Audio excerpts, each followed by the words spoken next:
Good morning and welcome to session 3 of the Pharmacy Guild of Australia's Student Summit. This session is around building successful teams and leadership with leading teams. We have Jenny Devine joining us today. I'd just like to take a quick moment to thank our sponsors again. Our sponsors have made this all possible. So thank you to EBOS, who is Symbion and ProPharma, our principal sponsor, and our foundation sponsors, PDL and Gold Cross. I'll just like to pass over to Jenny now, who will be running this session. Thanks, Jenny. Great, thanks, Mel. Lovely to be here virtually across the country. As Mel said, my name's Jenny Devine, not Simon. That was put up on the original list, but I'm a colleague of Simon Fletcher's from Leading Teams. So Leading Teams is a business we've been around for about 25 years. We have one purpose, and that is to help organisations and individuals to improve performance.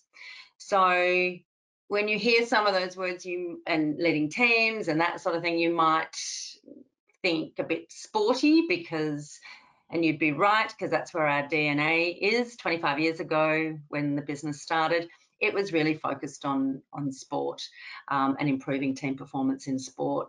And the founders quickly realised that the same sort of principles that are important in a high-performing sporting team are also really important in high-performing teams of all sorts of businesses. So now we work across the country with all sorts of organisations and all sorts of teams. Yes, we still work with sport and elite sport and grassroots sport, but we work in all sorts of organisations. So I love the work that we do because it is about helping individuals, as I said, and teams to do better. And that's a really fundamental part for all of us who are wanting to succeed in our work, and also who are wanting to get more out of our work life. And let's face it, we spend the majority of our time in work, so having a supportive and positive environment to work in is really important. So for us today, I guess the really important things that I wanted to focus on are things like, why are we going to be talking about culture of our organisation? Why are we talking about high-performing teams? And for you guys who are still studying and thinking about your career after you graduate, how can you lead when you're a young graduate? How can you lead when you are even on an internship or on a prac or a placement and those sorts of things?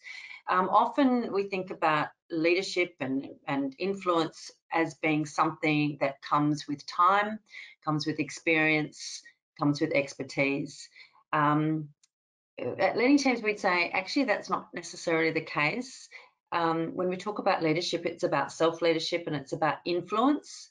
And that's such a big part of what we do. So what I want to do is share a basic model that we use at Leading Teams. My background, I've worked with leadership development for over 20 years. I was an academic for many years. I've worked with lots of businesses. I've studied, I've researched, I've taught, I've supported, I've coached. But the model that we use at Leading Teams really just brings it all together. And I think for you guys, even if you're not in a typical leadership role now, can take some things out of there and learn these crystals that will help you throughout your career. I know that if I had known it earlier in my career, I would have been probably in a better space. So hopefully you can all see the screen. I want to share this model with you. So at the peak, at the pinnacle, we talk about high-performing teams, and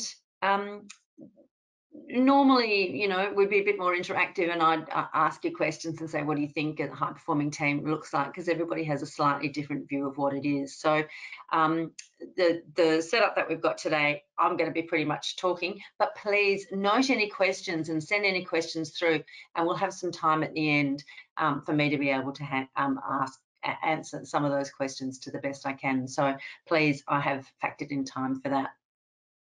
So for a high-performing team, we would think of that as any team that wants to actually do better. So the teams that we work with, they're not necessarily broken. They don't have a bad culture. They're not underperforming, but they know enough about themselves to know that they want to do better. And we know that high-performing teams need high-performing leaders. And that's not necessarily the CEO or the general manager or the manager. It is the people who influence that organisation, and they're also wanting to do better.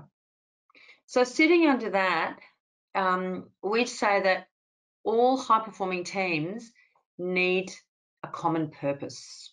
And you will have heard this. This has become quite popular, this notion of purpose, why we do what we do.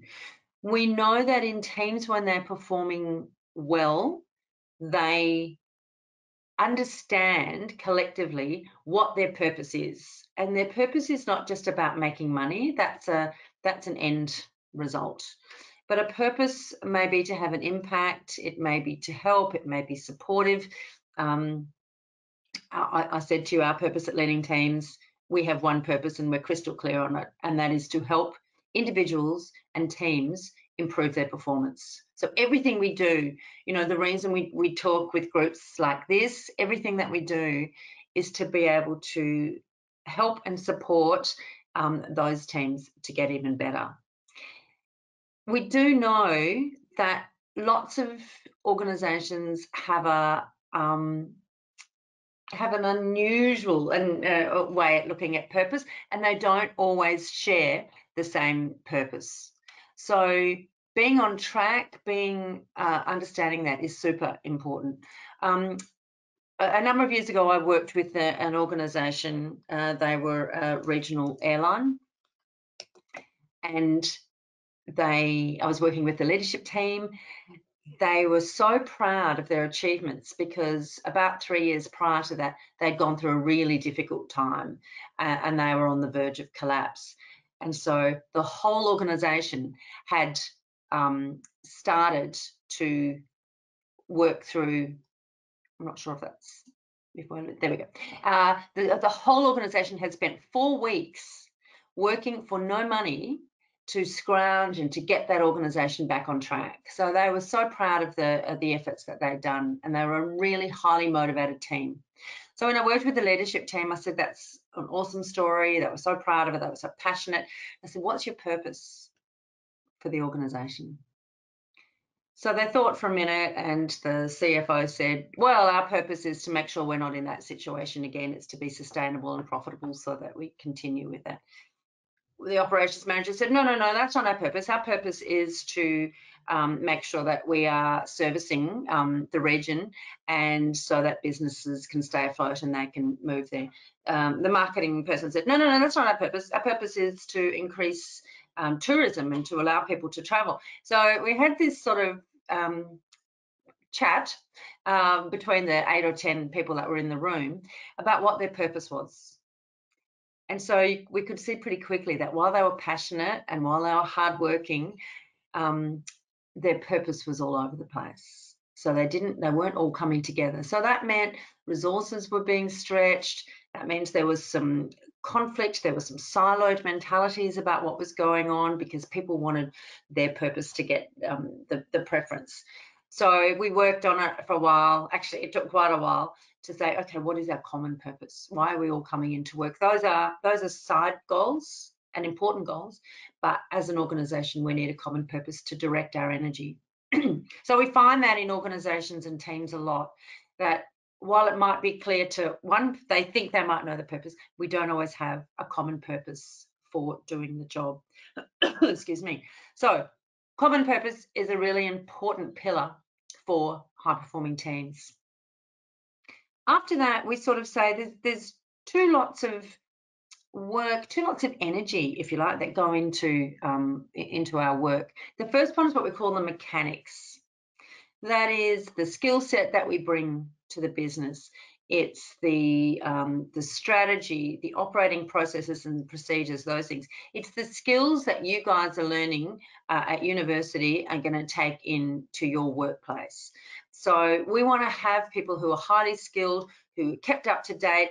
It's a lot of what you're doing today. It's a lot of the PD that you'll do over your life to make sure that you understand the best way of doing things. And it's the very big focus of most organisations and most teams. But there's another side to that as well, and that is the dynamics within an organization. And that's what we might call the culture, or we might call it the behaviors within an organization. So these two things are both important.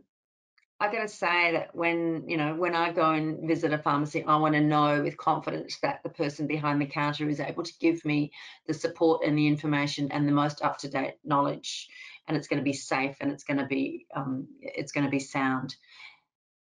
But I also know that for a business to be successful, there needs to be a culture that supports one another, that people are behaving in a certain way that supports each other. So for us at Leading Teams, we put our focus into this area, into the dynamics area. I can't teach you the technicalities of your job. That's something that you're a specialist in. Your bosses will ask you to perform at a certain level. They'll have key performance indicators. They'll have things that they expect you to do. But what we do know in teams is that when people behave in a certain way, when people have a strong culture, when they have a supportive culture, when they have an open and honest culture, it helps to get the mechanics being done. We see that most obviously in times of crisis. Certainly we've worked with lots of organisations in the last 18 months going through crisis, through various degrees of crisis with COVID, of course, and we bunker down and we really focus on the mechanics. But unless you put that investment in the culture and worked on the culture and continuously worked on the culture, you can ask people to do whatever they like, but they're not really going to be doing it wholeheartedly. So what I often ask groups when I'm working with them, both of these things are important. Both of these things are super important, and you can't have a wonderful culture and not have any of the processes and not have the skills to be able to do the job. So please don't misunderstand me there. But you also are really struggling if you have great skills, great strategies, great processes, but nobody wants to come to work every day and nobody cares about the people that they work with.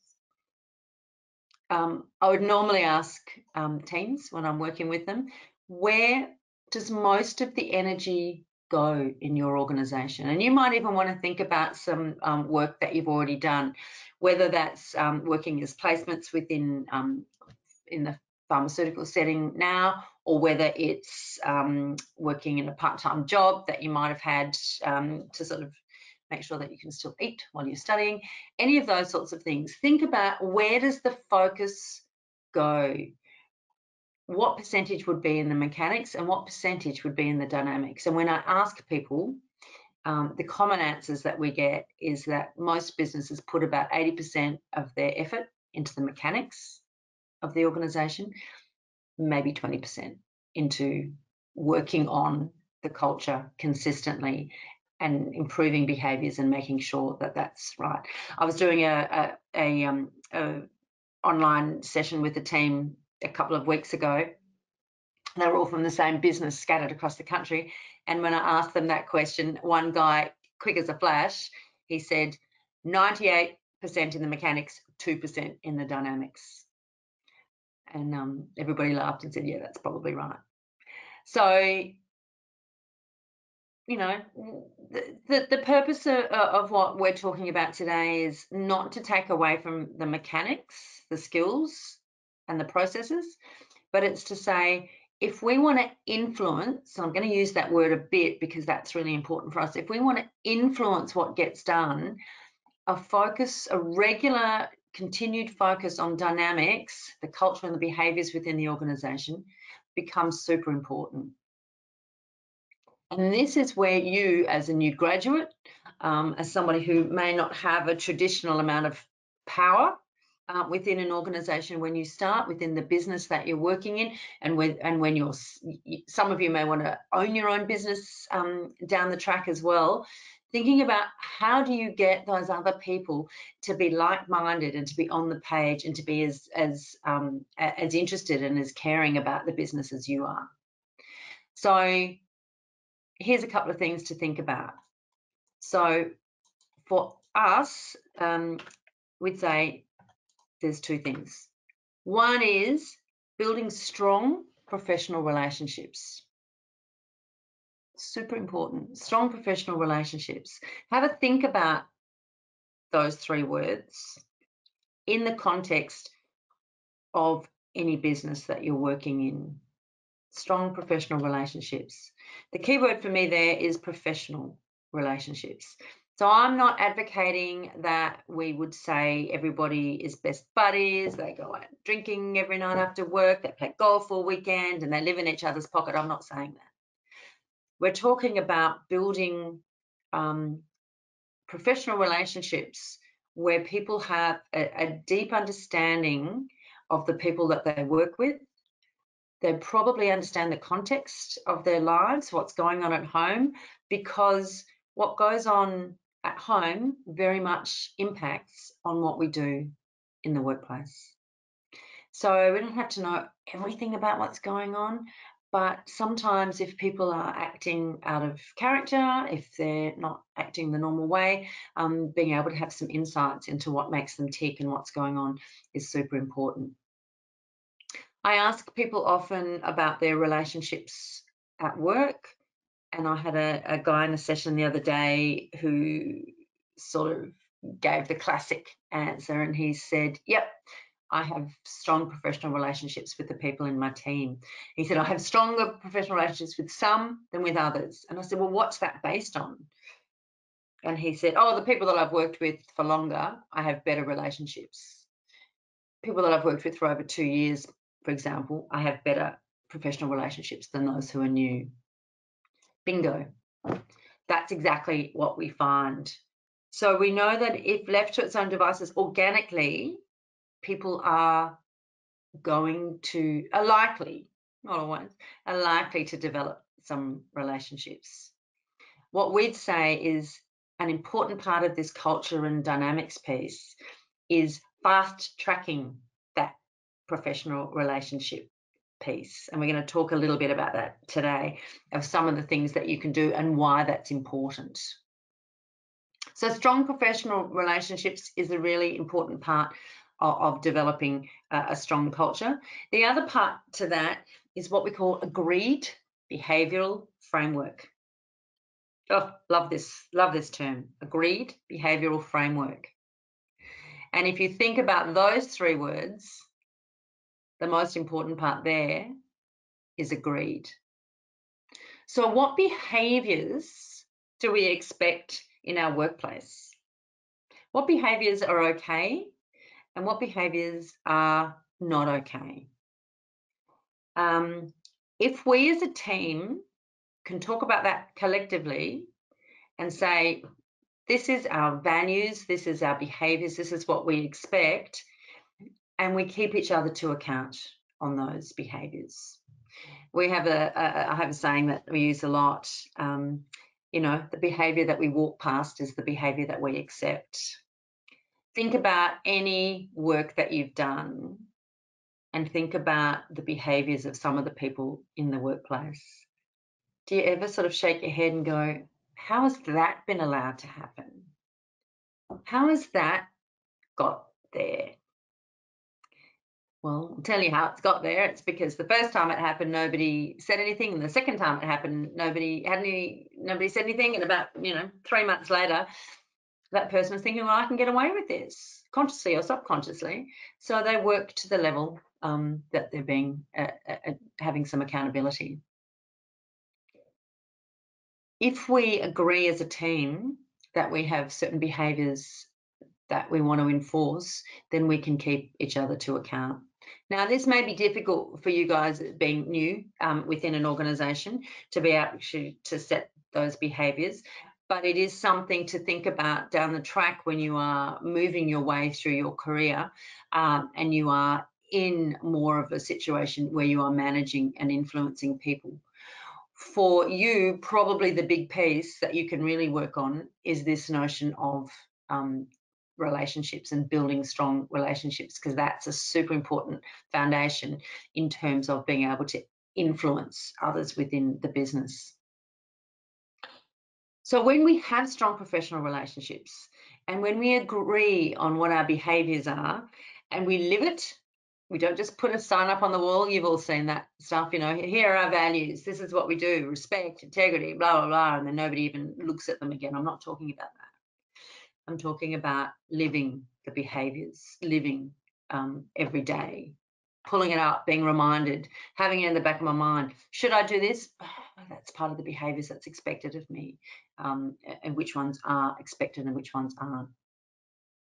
So when we have those things in place, then voila, we have, this is the key. This is the secret sauce that underpins high-performing teams, and that is being able to have genuine conversations. So genuine conversations are about feedback.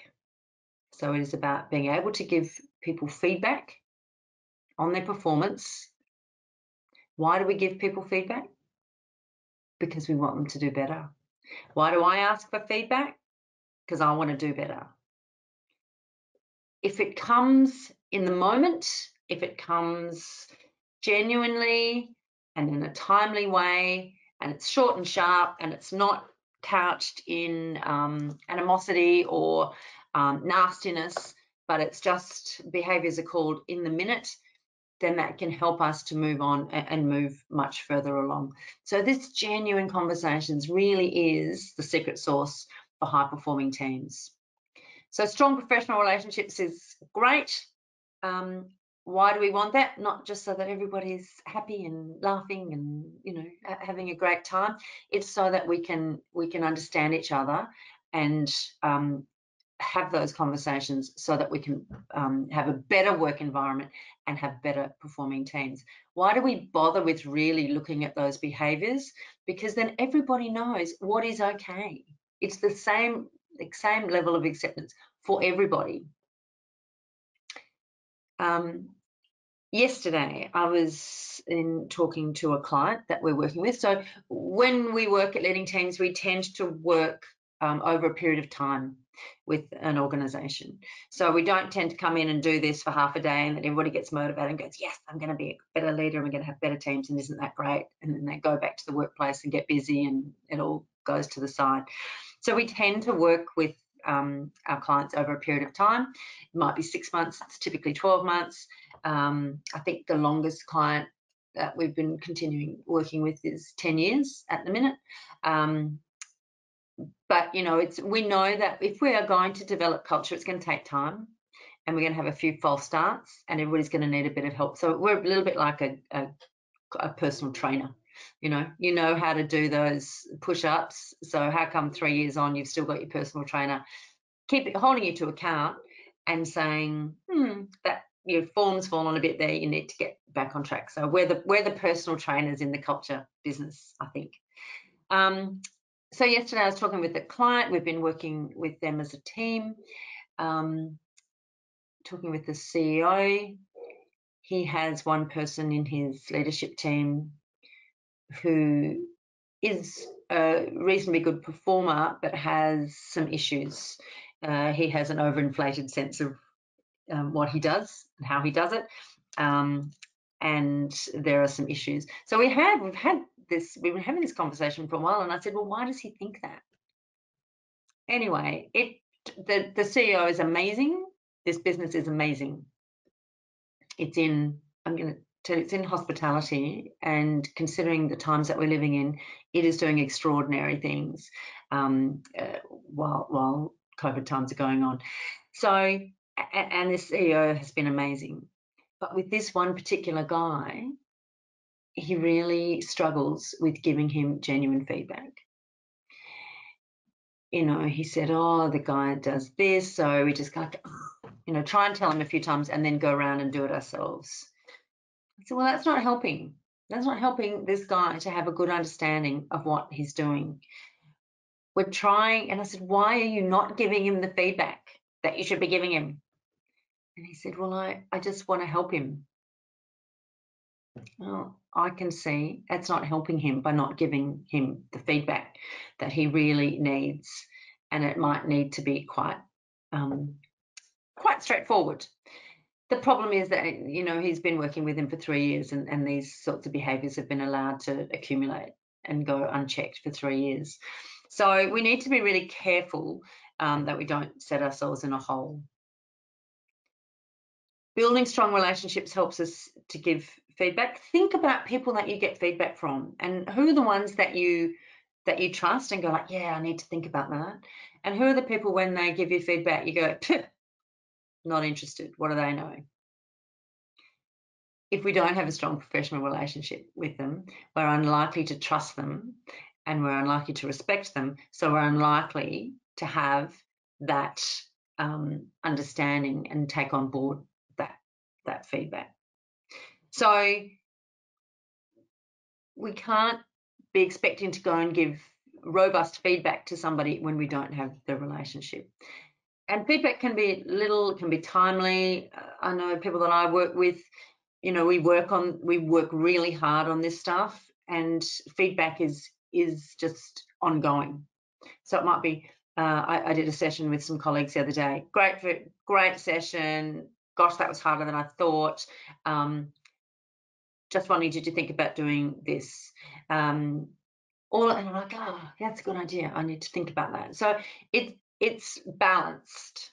It's not, we don't sort of call it negative feedback or any of those sort of things. We talk about feedback. You know, what's the feedback and how balanced is it? And we can do that because we have worked on strong professional relationships, and we have worked on those relationships across the country in times when we can't even be together. So there are ways that even in a business where you're all together, we can work on that. We're going to have a look at that quick look at that in a sec.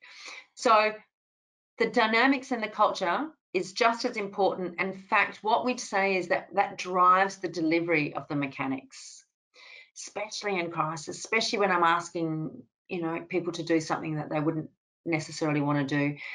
Having the dynamics right and that investment and working on that all the time is really important. The other thing that a wonderful client of ours said recently is, she said, this part, building the culture and the dynamics, is like bathing. We have to do it all the time. You can't say, oh, I had a shower last week, so I'm good. It's something that as influencers, and I don't mean the social media type, but influencers within our business, this is something that we can take on and that we can work on all the time. So we don't have to just be a leader. We can actually be influencing our organisation. So I wanted to share this quote. It comes from the Culture Code, a book written a couple of years ago by a guy named Daniel Cole. And he talks about group culture as one of the most powerful forces on the planet. We sense its presence inside successful businesses and championship teams, thriving families. Actually, it's a really good point.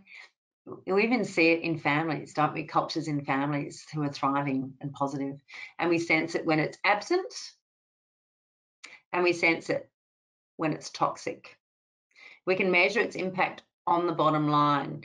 So a strong culture increases net income by 765% over 10 years, according to a Harvard study of more than 200 companies. So if any of us needed convincing that it's more than just a bit of fluff and nice thing to have, we absolutely, there's plenty of evidence to suggest that a strong positive culture has an impact on the bottom line.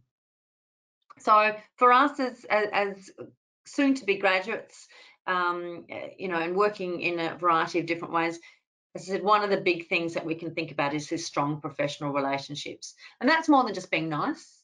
It's about what can you take away from this session and say, this is something that I can do at work tomorrow.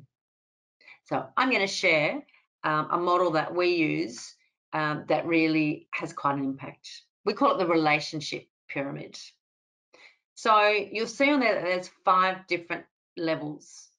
Starting at the top, we talk about grunt and nod, then we say stuff and things, others and third party, self, feelings, genuine conversations. So grunt and nod is pretty obvious. High level of relationship, you probably don't say much other than Hey, morning, how are you? Blah, blah. I worked in, as I said, I was an academic for many years. I worked in a large university. We had about 5,000 staff. You can imagine a lot of those people were only a grunt and nod. I might see them walking on campus, but have never really had much to do with them. So I can't possibly have a strong relationship with 5,000 people. So there are people that we have a grunt and nod relationship. There are people we have we call stuff and things. So where we might chat about the weather, might chat about the footy. The traffic was bad coming in to it. Those sorts of things, they're high level, and we just sort of have this bit of a chitter chat. The next level where we're starting to get a bit deeper is we start talking about others and third people, so third person. So we might have somebody in common that we know. I for many years have done a training workout a couple of mornings a week. We'd go down to the park. There's a woman there that I've been training with for years. I didn't know much about her. I wasn't really interested in relationships with any of these people. She was talking about work one day, and she mentioned the place that she worked with, and I went, "Oh my God, do you work at such and such?" My friend Sandy has worked there for years. And she said, "Sandy, I've worked with him forever." So we suddenly started this level of conversation. And what do you think that did to our relationship? It really solidified it and took it to it wasn't much more than a grunt and nod, maybe stuff and things if we were lucky. But now we had this person who we both loved. He was a friend of mine. He worked with her for years. We both thought that he was great. So we had this connection about this person. That then gave us the start of a relationship. I'm going to say she's a terrific person. I regret that we hadn't connected in a deeper space earlier.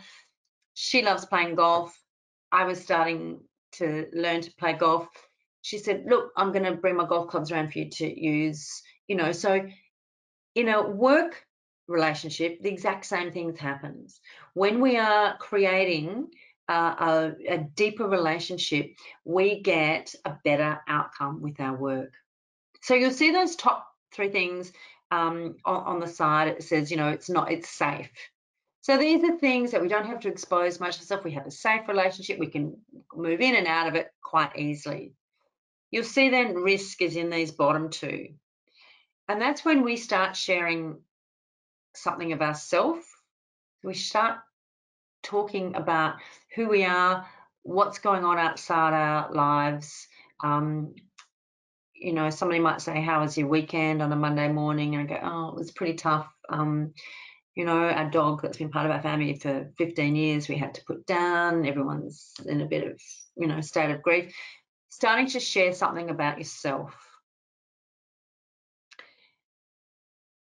That puts a relationship in context. In the workplace, people go, "Oh, maybe today's not the day to be asking that difficult question. Maybe I need to do it at another time." The pointy end is about sharing feelings and having genuine conversations. And that is me being able to say to my boss, "Look, I'm really struggling." In fact, I'll give you an actual example. Our team, there's about 25 of us around the country. We try and get together every 6 weeks for 2 days to do some training and to work on our relationships and work on our culture in the business. We can't do it because of COVID, so we had 2 days on Zoom recently. One of the women who hadn't been there long felt comfortable enough to say, we were doing a bit of a check-in. She said, "Last Friday, I couldn't get out of bed. I was just so overwhelmed with everything." She's in Melbourne with yet another lockdown with a small child. My husband has some mental health issues. I've just started this new job here at Leading Teams. I'm overwhelmed with my expectations. The boss rang and I said, I can't get out of bed. And he said, "That's fine, I'll ring you on Monday." So this was a way of having genuine conversations. And then she shared that with all of us. And nobody said, "Oh, it's a work day. It's Friday. You should be out of bed. You should be doing this. Haven't you got this to do?" But it was a way that she felt safe enough to be able to say that. Now, if she says that every Friday, then that's not a great thing. But that's then cause for another conversation. How often are we in that situation where we feel safe enough and trusting enough to be able to have those genuine conversations with people that we work with? So just have a mental, I can send these out to you because I often like to get people to plot their relationships in this pyramid. We're only ever going to have a few people down in that really bottom pointy end. There is a theory that says we only have 5 in our lives. I don't necessarily conform to that theory, but think about the people who are important to you to get your work done, or who are important to you to get your career going, or who are important to you to get your study completed. Think about those people and where would you put them in that pyramid, and be honest, because I do this with people and they say, oh yeah, I genuinely share my feelings. So does that mean you could tell somebody? So in that situation, do I feel that I could say to that person, Mary, are you okay? I think I've heard that from you too many times, that you're struggling to get, how can I help you? Or I don't think that's the best thing to be doing for our organisation. So it's a two-way thing. I don't reckon there's many of us that can put a whole lot of people down there. But the purpose of this exercise is to think about, if we want to get better outcomes in our workplace, if we want to get better outcomes in our career, we probably need to think about shifting some of those people down the pyramid. And what can we do to shift people down the pyramid? And it doesn't mean we're taking, the 5,000 people I've worked with and trying to get them into the genuine feelings. That's not going to happen.